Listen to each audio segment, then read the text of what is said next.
The story you are about to hear is a work of fiction. All characters, names, and events are entirely imagined. He was old before his master had grown into the title. His muzzle had been white for 4 years, his joints ached in cold weather, and in 11 years of service at Thornmir Hall, Ajax had not once allowed a stranger to lay a hand on him without showing his teeth first. The household staff had long since accepted this as one of the estate's fixed conditions, like the draft from the north corridor or the way the library clock ran 3 minutes fast. Guests were warned. Visitors were shown to rooms on the far side of the house. Even the Duke himself approached the dog with a certain deliberate care, not fear exactly, but the measured respect of a man who understood that some things could not be commanded. And then, on the second Tuesday of October, in the year 1814, a girl arrived with nothing but a worn leather bag and a face that showed no sign of performing anything at all. The head housekeeper brought her through the servants' entrance, introduced her to no one in particular, and left her to find her footing. Ajax was asleep in front of the kitchen hearth when she walked past. He opened one eye. He raised his head slowly from his crossed paws, and then, with the gravity of a very old decision, he stood up on stiff legs and walked to where she stood, still not frightened, watching him back, and put his storm blue head in the curve of her palm. The kitchen went quiet.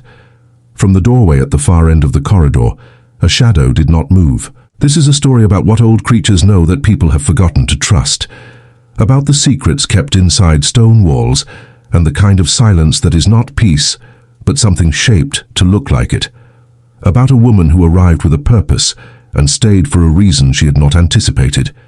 And about a man who had decided very quietly and without telling anyone that his story was nearly finished and was wrong.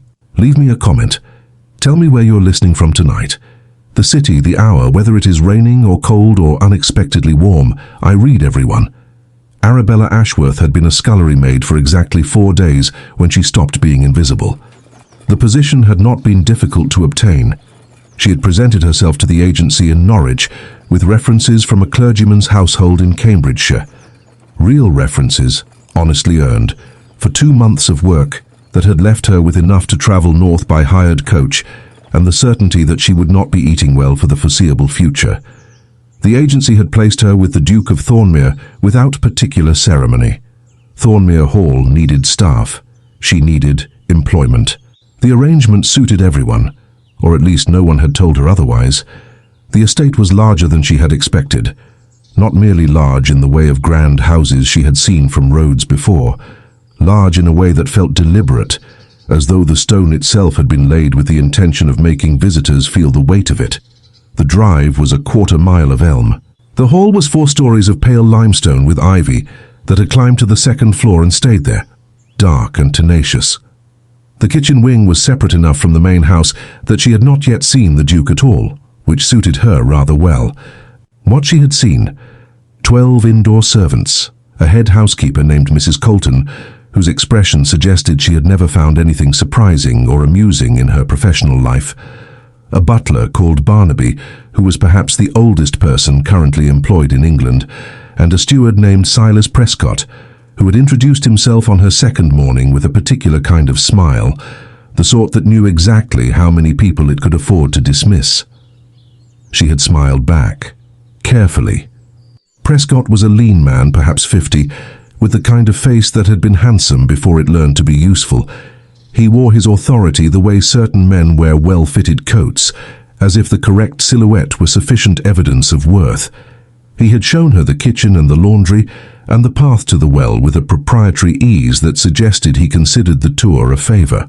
When he left, she had noticed that he had not once looked directly at anything. His eyes moved like a man who has calculated the room already and is merely confirming the sum. She had catalogued him the way her father had taught her to catalogue a patient on first presentation, not by what they said, but by how they managed the space around them. Prescott managed Thornmir Hall as a man manages a property he fully expects to inherit, not imminently, patiently, with the specific quality of confidence that comes from knowing the timeline. She had thought about this through 4 mornings of scrubbing and hauling and standing at the copper basin until her fingers pruned, and she had noted it the way she noted the September ledger on the left side of the study desk, without acting, without concluding, simply putting it in order against the day she would need it. The dog she had already heard about before she arrived. Ajax, the master's hound. Do not touch him, do not meet his eyes, step around him if he is sleeping in the passage. The list of warnings had been recited by the youngest kitchen maid, Cecily, who was 15 and generous with information in the way people are when they have not yet learned it can be taken from them.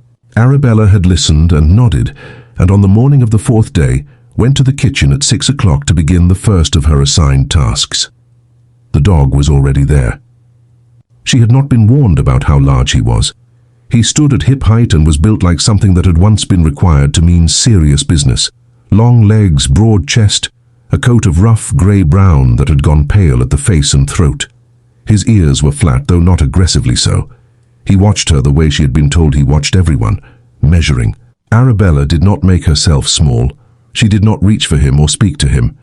She simply acknowledged his presence, a slight nod, the kind you give to another person in a room who you are not yet addressing, and went to the copper basin to begin washing the previous evening's stockpot.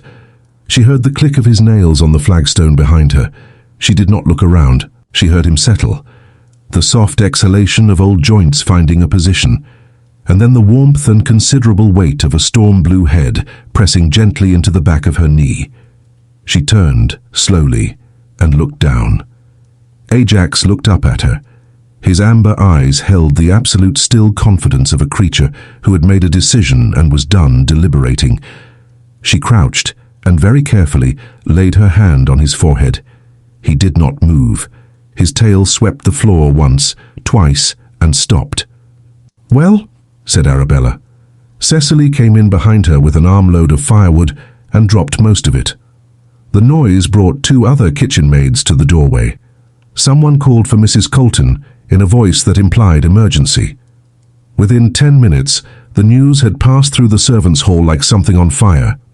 Ajax had let the new scullery maid touch him. Ajax had put his head in her lap. Ajax had looked at her as if she was something he recognized. The Duke had been standing in the corridor doorway since before she entered the kitchen. He had come down before 6. This was not unusual. Mrs. Colton would have told her if she had thought to explain the Duke's habits, which she had not, because the nights had been difficult lately, and remaining in bed once wakefulness set in struck him as a particular kind of surrender. He had come for water, and found himself standing in a cold doorway watching a woman with amber eyes and mud-coloured travelling boots and very composed hands wash a stockpot. He had watched Ajax do it. He watched her accept it without flinching, and without reaching for meaning in it, without making anything of it at all. He stood there longer than he should have, in the draught from the north passage with the persistent ache in his chest that had been his constant companion for 7 months. When the kitchen maid dropped the firewood, he stepped back into the dark and went upstairs. He did not tell anyone. He turned it over instead the way he turned over most things he did not understand, alone, methodically, without coming to a conclusion.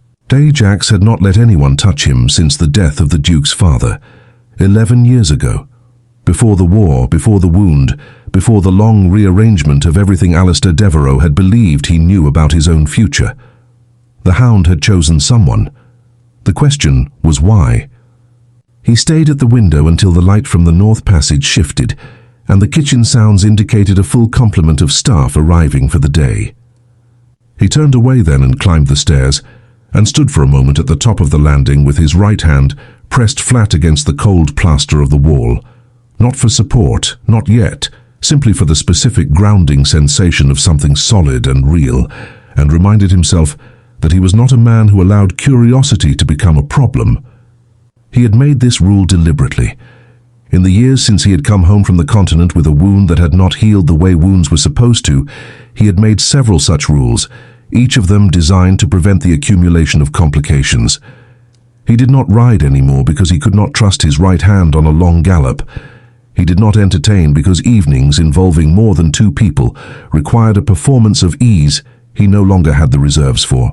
He did not hire staff with any particular interest in their histories, because histories led to obligations, and obligations led to a kind of density that a man in his current position could not afford.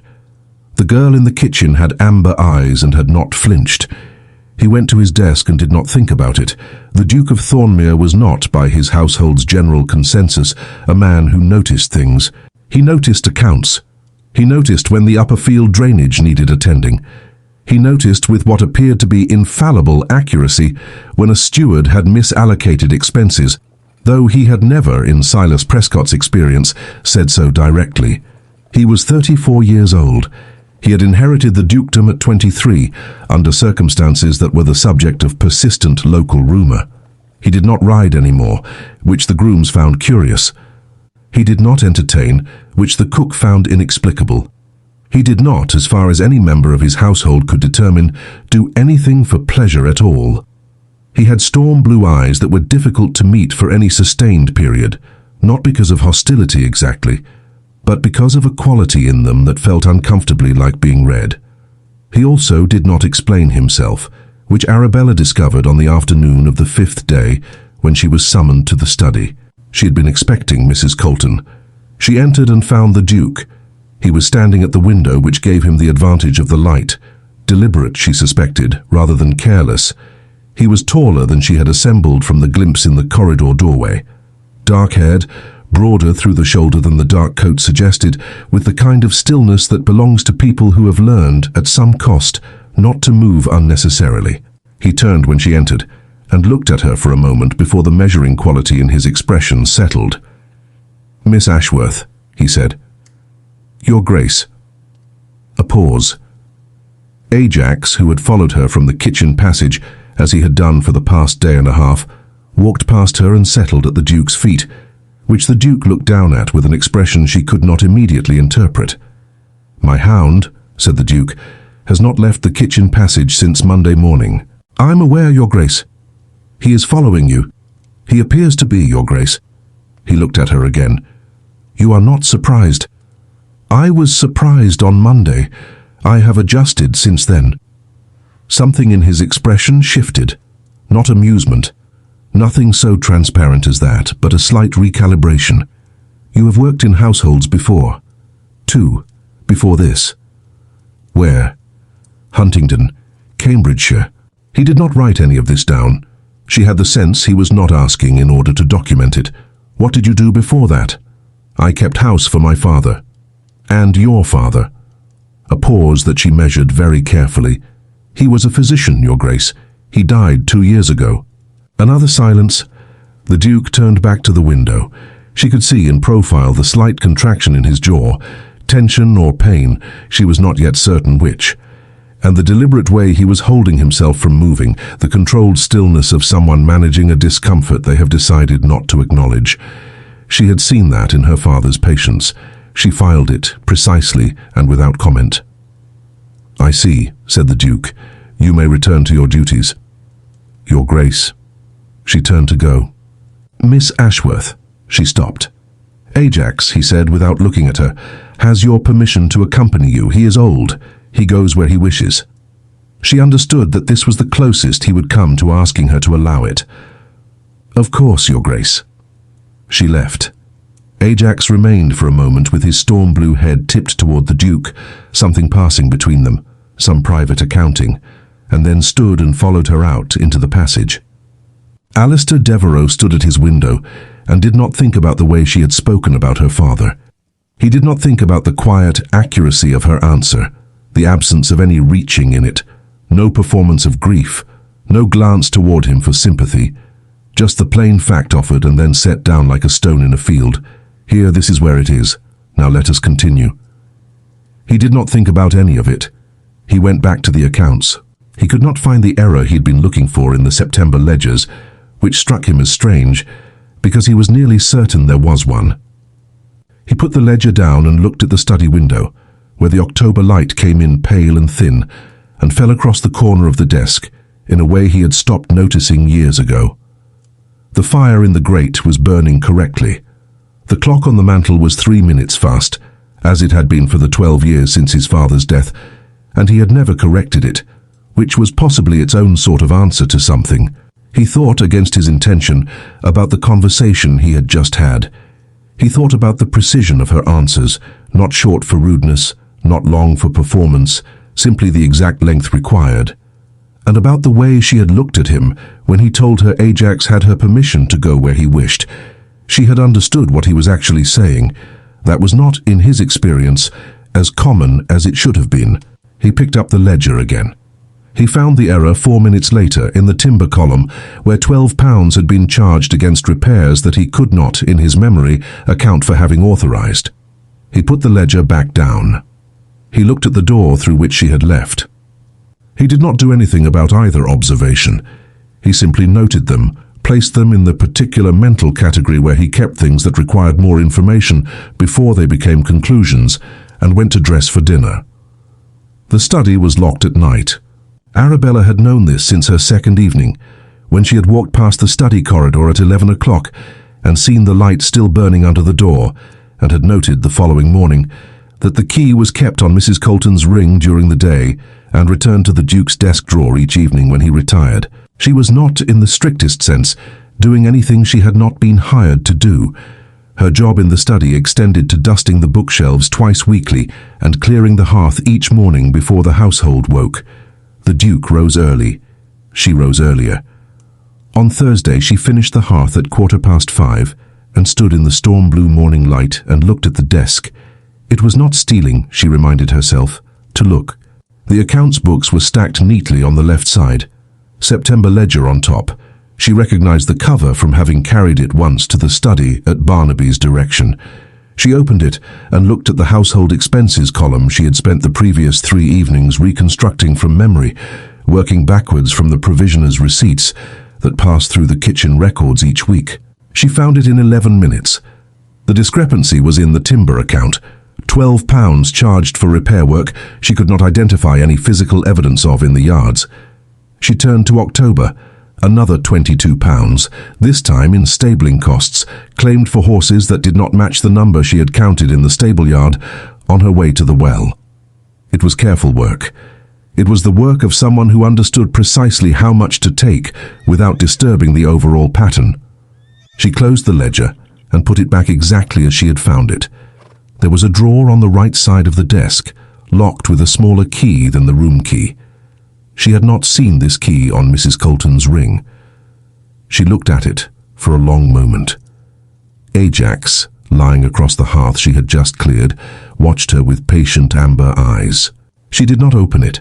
She did not know what she would find if she did. She had not come here to open every locked thing she encountered. She had come here for the ledgers, and she had them now, or nearly. 3 more weeks of figures, and she would have enough to bring to the magistrate. But she thought about that locked drawer through the following day, and the day after that. She thought about it while she worked, and while she ate, and in the small dark hours of the night in the room she shared with Cecily, who slept as earnestly as a person 3 times her age.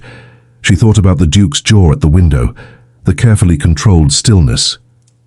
She thought about what her father had once told her, near the end of his practice, when she had asked him how he recognized illness when it was being concealed. He had said, "People who are hiding pain will always stand at an angle to the world, as if keeping the damaged side slightly turned away." She watched the Duke at dinner service, when she carried dishes to the dining room under Mrs. Colton's direction. He ate little. He held his wine glass with his left hand, she noticed, rather than his right. His right hand, when it rested on the table, did not tremble. But there was something in the intentional quality of its stillness that suggested the absence of tremor was being managed, not natural.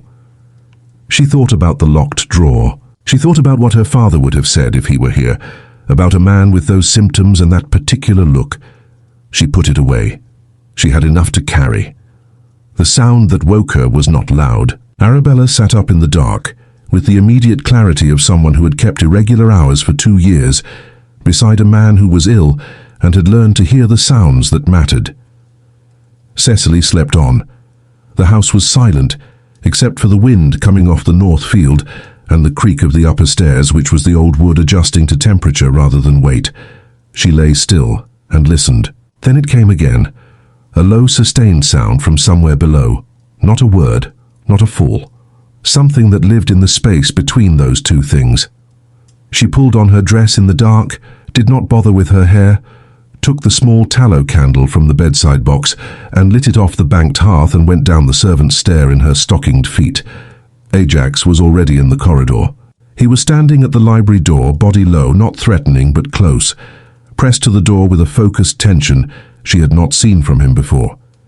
He glanced at her when she arrived and then looked back at the door, and that small directing look told her everything she needed. She pushed the door open.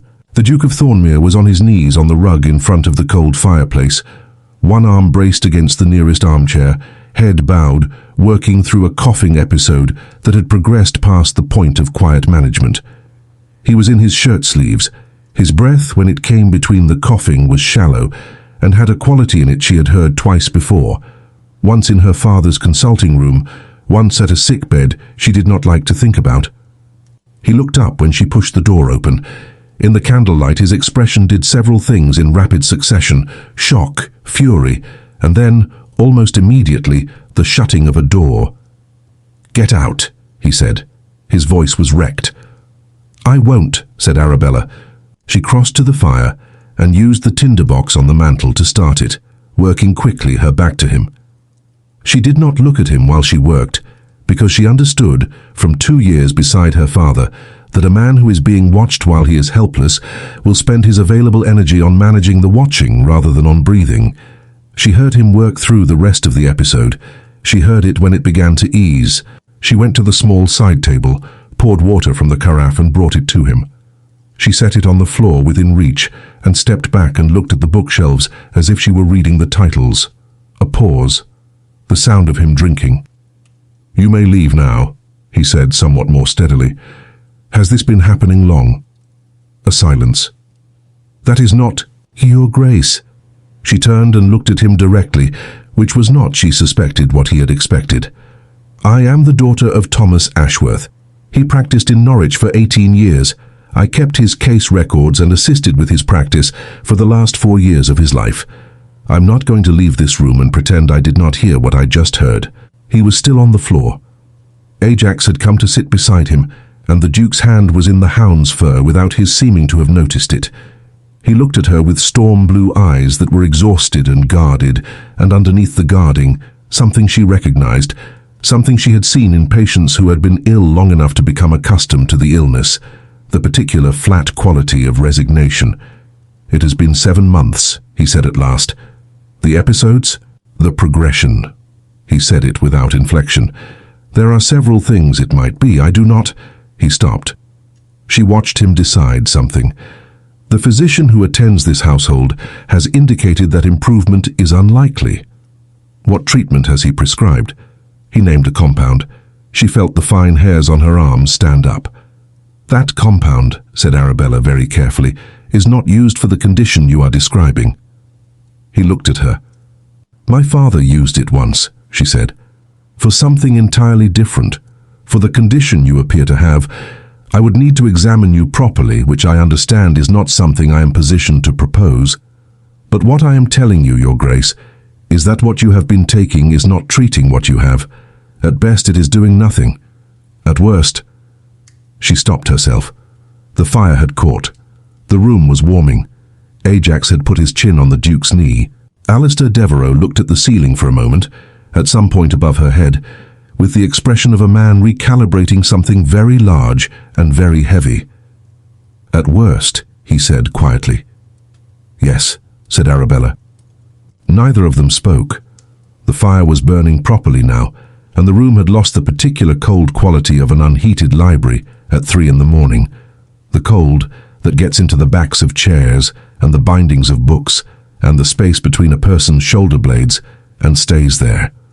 She could hear the wind against the north-facing window and the tick of the clock on the mantel above the fire and the steady, measured breathing of the Duke, who had one hand in Ajax's fur and was looking at the floor with the expression of a man who has been handed information that requires the entire architecture of his existing understanding to be revisited. She stood quietly and let him have the silence, because the silence was working harder than anything she could have said. He did not look weak. This struck her in the firelight as important to note. He was pale from the episode and the hour, and whatever months of this had done to him physically, But there was nothing prostrate about him. He sat with the same controlled quality he had at his desk, and at the dining room and at the window where she had watched him in profile, except that now the control was not defensive, but simply his. The way he breathed, the angle of his jaw, the hand that lay still in the dog's fur, these were not the gestures of a man who was asking for pity. They were the gestures of a man thinking. "I want you to explain," he said at last, without looking up, "what you believe the correct compound would be." She told him, clearly and without embellishment. He listened. He did not sleep again that night. Arabella knew this because she was not sleeping either. She had returned to the kitchen after he dismissed her, and sat at the table with Ajax at her feet, and thought carefully about what she had just said, and what it meant, and whether she had been wrong about any of it. She was not wrong about the compound. She was certain of that much. She had copied her father's notes in his own handwriting for 4 years, and she knew the difference between therapeutic and incidental pharmacology. She was less certain about everything else. In the morning, when she carried the hearth materials to the study at 5:45, the Duke was already at the desk. He had dressed properly, and his expression gave nothing away. He looked, if anything, more impenetrable than usual. She worked in silence. She heard Ajax's nails on the floor behind her as he settled in his position by the hearth. When she turned to go, the Duke said, "Close the door." She did. "Sit down, Miss Ashworth." She sat in the hard chair opposite the desk. Not a comfortable chair, a visitor's chair, deliberately plain. She sat straight. He looked at her for a moment. "I have been thinking about what you said." "Yes, Your Grace." "I want to know what you think you know." She did not make him wait. She told him clearly and in order the symptoms she had observed across the previous 2 weeks, what they suggested, what they did not, what her father had written about similar presentations, and what the compound being administered to him was typically used for, and why it would not address what she was observing. She spoke without reaching for his reaction.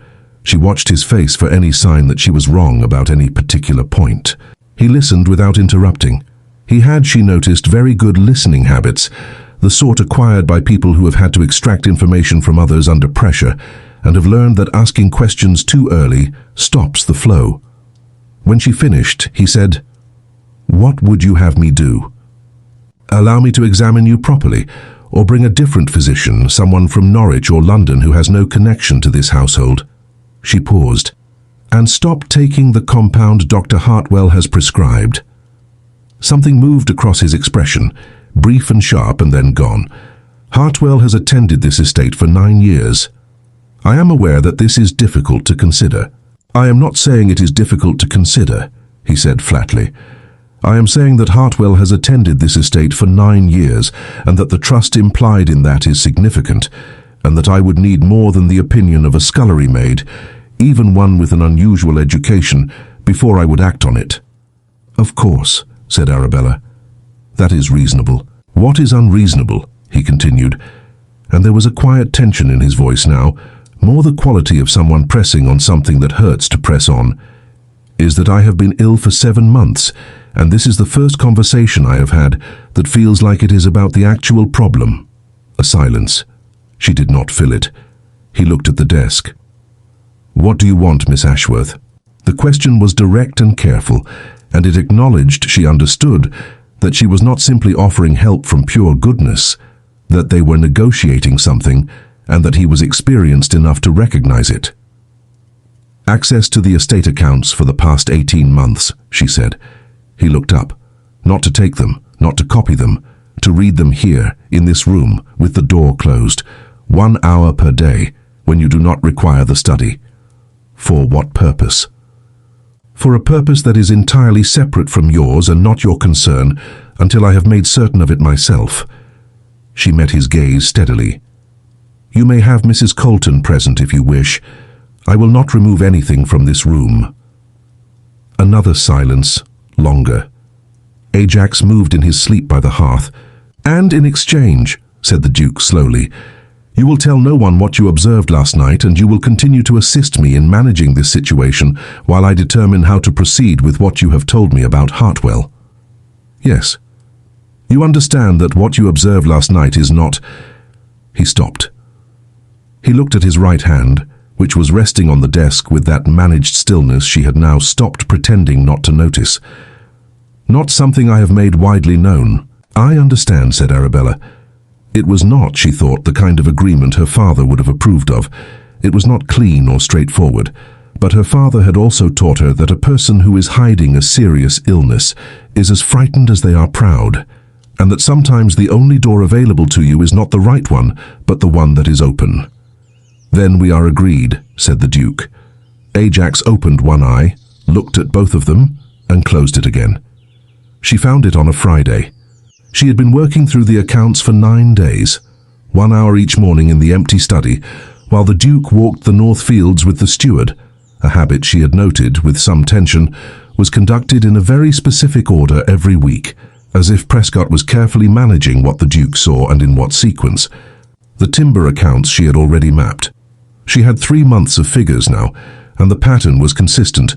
Approximately £40 per quarter was being extracted from maintenance and repair budgets, obscured across multiple line items, each individually small enough to pass without remark. Over 2 years, that was £320. Over the full tenure of Silas Prescott's stewardship, 11 years, the potential sum made her sit very still for a moment in the storm-blue morning light. Then she found the physician's account. Hartwell was paid on a quarterly retainer. The amount was listed. She cross-referenced it against the household dispensary log that was kept in the study bookcase, a record of medications received, dated, and signed. Everything was accounted for. Everything was proper. Every line was exactly as it should be. Except, in the dispensary log, on a date 3 weeks before she arrived, there was a handwritten note about the delivery of the Duke's current prescribed compound. She recognized the compound name. What she did not recognize was the secondary additive listed in small notation at the base of the column, in a hand different from the main entry. Hartwell's hand, she thought, having seen his signature on the quarterly retainer documentation. She sat with the dispensary log open on the desk for a long time. The secondary additive was not poisonous in the ordinary sense. It would not kill quickly. Her father had written about it in the context of long-term respiratory patients, a compound that at low consistent doses suppressed the body's own recovery mechanisms. It interfered with the cellular processes of healing in a way that would not be visible in the blood, would not be caught by any ordinary physical examination, and would, over the course of many months, cause a progressive worsening of exactly the kind of symptoms the Duke had been describing to Hartwell and receiving treatment for. It was not the treatment of a negligent physician. It was not an error. Her hands, she noticed, were completely steady. She found this interesting. She had expected to be frightened, and was instead very cold and very clear, the way she had been the night her father collapsed, and she had needed to act before she had time to understand that she was going to act alone. She closed the dispensary log and put it back exactly where she had found it. She needed to speak to the Duke.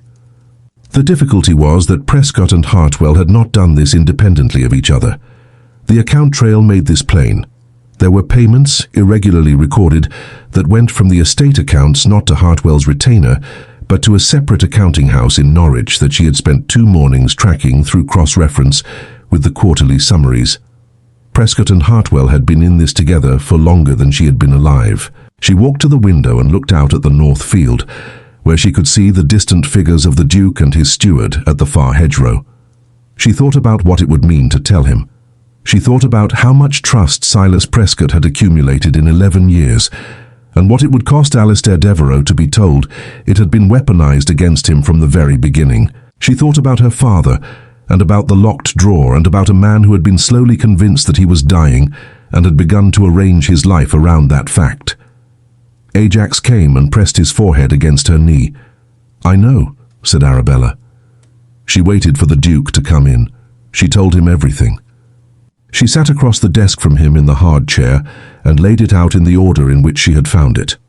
The timber accounts first, then the maintenance funds, then the physician's account, then the dispensary log, then the secondary additive, then the payment trail to Norwich.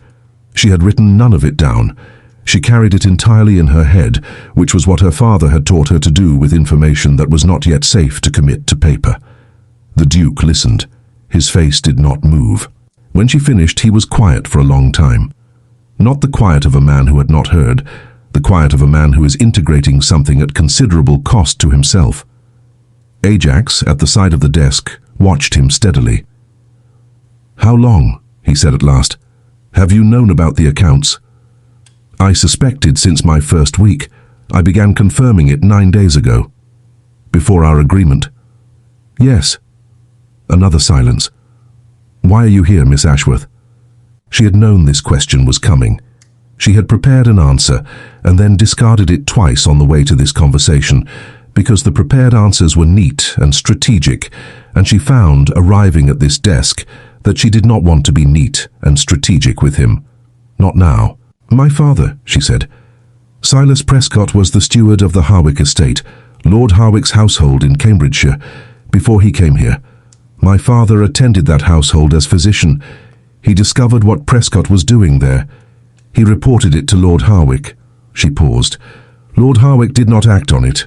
Prescott was not dismissed. My father was." The Duke looked at her. "More than dismissed," she said. "His reputation was questioned. His patients began to leave. By the time my father died, he had 3 patients left, and a practice he had spent 18 years building reduced to nothing." She held the Duke's gaze. "I want documented proof of what Prescott has done here. Enough to bring before a magistrate. Enough that what happened to my father cannot be dismissed as the complaint of a man with a grievance." "You came here for the accounts." "Yes, and Hartwell." He said it quietly. "I did not know about Hartwell until this morning." She watched the shape of what she was saying reach him, that it was worse than he had understood when he first became ill, that the management of his condition had been active rather than passive, that the progressive worsening had not been the illness, but the treatment. "I am sorry," she said. "I am genuinely sorry for it." He was quiet for a long time. His right hand was on the desk, still, completely still, and she did not look at it or acknowledge it. She watched him instead, in the only way she had learned it was possible to watch a person who did not wish to be watched, without directing her gaze, keeping her attention in the peripheral range, where it registered without demanding response. She saw the moment the full weight of it arrived. It was not dramatic.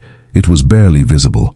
A slight settling of the shoulders, a single slow breath, the way a man's posture shifts when he absorbs something that changes the shape of the last several years. He had been ill since March. He had been told in March, she could piece the timeline together now, that the condition was progressive and unlikely to improve, and he had organized his life accordingly.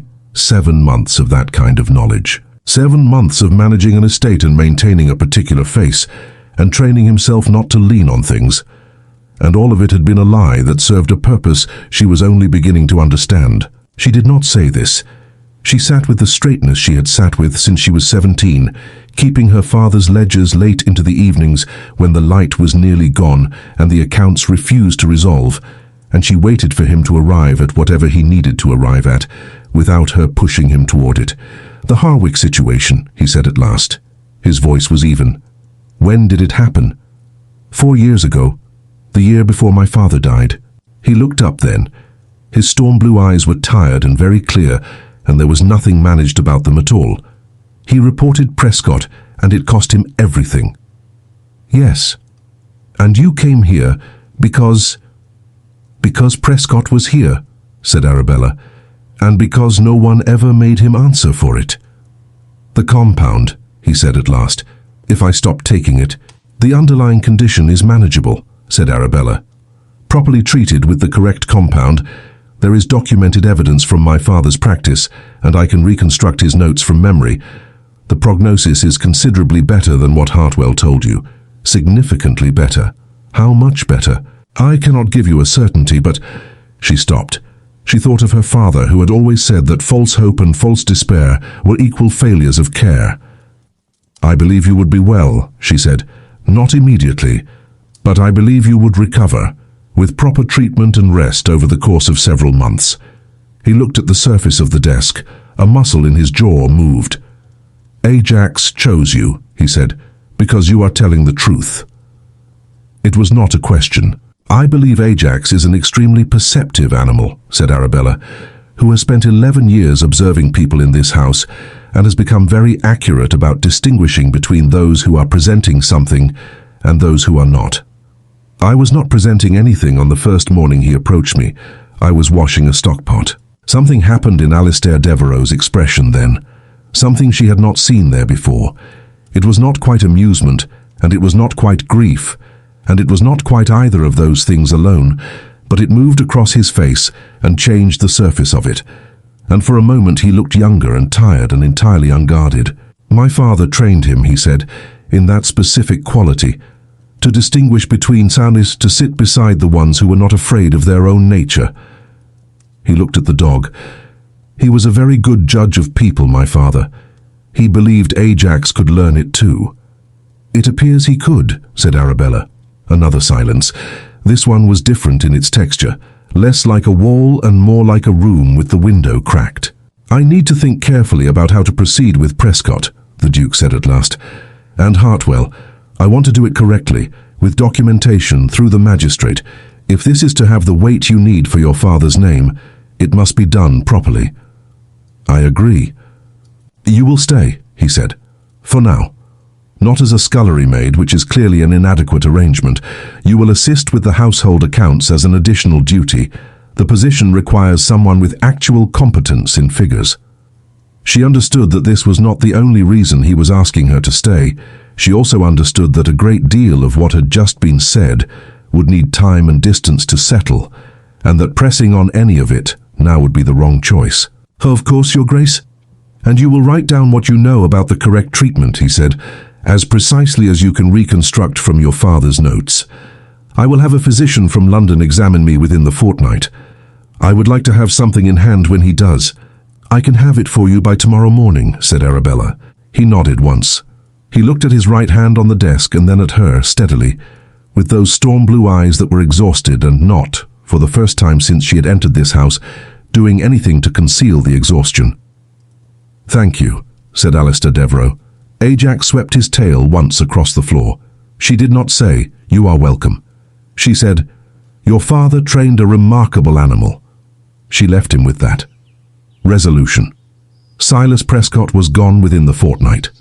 The magistrate from Aylsham arrived on a Tuesday with the account of an efficient, clear-eyed woman and the Duke's own testimony, and Prescott was removed from Thornmir Hall without ceremony. He said very little, and looked, when he passed Arabella in the drive, at a point somewhere beyond her head, as though she were not quite real. She watched him go and felt not triumph, but something quieter, the particular relief of a thing that has been carried a long distance finally set down. Hartwell was a more complicated matter. The London physician, a colleague of her father's as it turned out, who had known Thomas Ashworth by reputation and received the letter from the Duke with visible surprise, confirmed Arabella's assessment of both the original condition and the effect of the additive with a thoroughness that left no room for doubt. Hartwell was struck from the local medical register. The two cases, Harwick and Thornmir, were formally linked. Her father's name was, quietly and without great fanfare, and without sufficient acknowledgement of the years it had cost him, returned to the record unclouded. It was not enough. It would never be quite enough. But it was what was possible, and she had learned at her father's side that possible is not the same as nothing. She wrote the letter to the medical register herself, at the Duke's instruction. In the study at dusk, with Ajax lying at her feet, and the sound of winter beginning to come through the north window, the first frost tightening the ground, the elms along the drive standing very still in the cold. She read it back once. She changed nothing. She sealed it with the Duke's mark and set it on the corner of the desk and sat for a moment looking at the fire. He found her there when he came in from the fields at 6 o'clock, still in his outer coat, smelling of cold air and damp wool. He stopped in the doorway. He looked at the letter on the desk, then at her. She did not stand. In the weeks since their agreement, she had quietly ceased performing certain formalities that no longer seemed to serve anyone, and he had not commented on it. It is done, she said. Yes? He came in and closed the door and stood with his back to it for a moment, in a way that suggested he needed a moment to finish arriving. Then he crossed to the fire and crouched before it, and held his right hand out toward the heat, not for warmth, The hand was not cold, but in the way she had noticed he sometimes used the fire as a fixed point when he needed one. "Are you well?" she said. The question surprised him. She could see it in the slight pause before he answered. "Better," he said, "than I was." It was the most he had said about it directly. She accepted it as what it was. The Duke's recovery was not quick. It was not the sudden clearing of a weather front, but the slow, unglamorous work of months, of correct medication and rest he resisted, of early mornings in the study that became less visibly effortful by degrees she could track from the doorway without his knowing she was tracking them. Ajax supervised all of it. The Hound stationed himself at the Duke's study door from morning to evening, and occasionally in cold weather padded to wherever Arabella was working and leaned his weight against her side as if checking that she was still present. She was still present. The conversation she had expected, the one where the terms of her continued presence at Thornmir were renegotiated with explicit reference to what had happened between them in the study and in the library corridor and in the long, careful attention of the past 3 months, did not arrive in the form she expected. What arrived instead was an evening in March when the Duke came to the library where she was reading, sat in the chair across from her, and said, "I would like you to stay, not in the capacity of a household employee." "No," said Arabella. "No, you will not stay," he said, or no to the capacity. "The capacity," she said. He looked at the fire. Ajax looked at both of them. "My father's hound," said the Duke, "was very fond of my mother. I imagine she was easy to be fond of. She was honest," he said, "which I found in the early years after her death more painful than I expected. Dishonesty is considerably more comfortable when you are trying to be a certain kind of person." "What kind of person?" He looked at her then. "One who does not need anything." A pause that had the quality of something open and carefully maintained on both sides, neither of them moving to close it too quickly. "Ajax," said Alistair Devereux, "has been correct about everything he has ever assessed." "He is a very accurate animal," agreed Arabella. "Then I will trust his judgment in this case as well." He stood. He offered her his hand, his right hand, steady and deliberate, looking at her without the managed shutting of any door at all. "Will you stay, Miss Ashworth?" She took his hand. His pulse under her fingertips was calm and even, and entirely his own. She stayed. On a Thursday morning in October, the Duke of Thornmir was found by his butler at 6 o'clock in the library, which was unremarkable. Less unremarkable was the fact that the Duchess of Thornmir was asleep in the chair beside the fire with a medical text open across her lap, which Barnaby noted with the expressionless equanimity of a man who had, in 40 years of service, ceased to find anything surprising. Ajax was asleep between them on the rug. He was very old now. He had gone almost entirely white about the face and moved slowly and spent considerable portions of each day in the particular deep sleep of an animal who has done what it set out to do and found the world, on balance, satisfactory. He did not growl at anyone anymore. There was, in truth, no one left at Thornmir who had anything to hide. The accounts were kept by a woman with a practical mind and very good numbers, and they were accurate to the penny, and the household ran with a quiet efficiency that had something in it of the atmosphere of a place where people are not bracing for the next thing. The Northfield drainage had been repaired. The ivy had been cut back on the east wall. There was a cradle in the nursery that had not been there 18 months ago, and a small person in it who had, according to the household, inherited a particular calm steadiness from her mother and a quality of attention in the eyes that made you feel you had better be telling the truth. Ajax had met her on the 3rd day. He had approached the cradle slowly on his stiff old legs and looked at the child for a long time with the measuring amber gaze that 11 years had made very accurate. The child looked back at him with bright new eyes that had not yet decided what color they were going to be. His tail swept the nursery floor. He went back to the library and slept, where every gesture is a poem.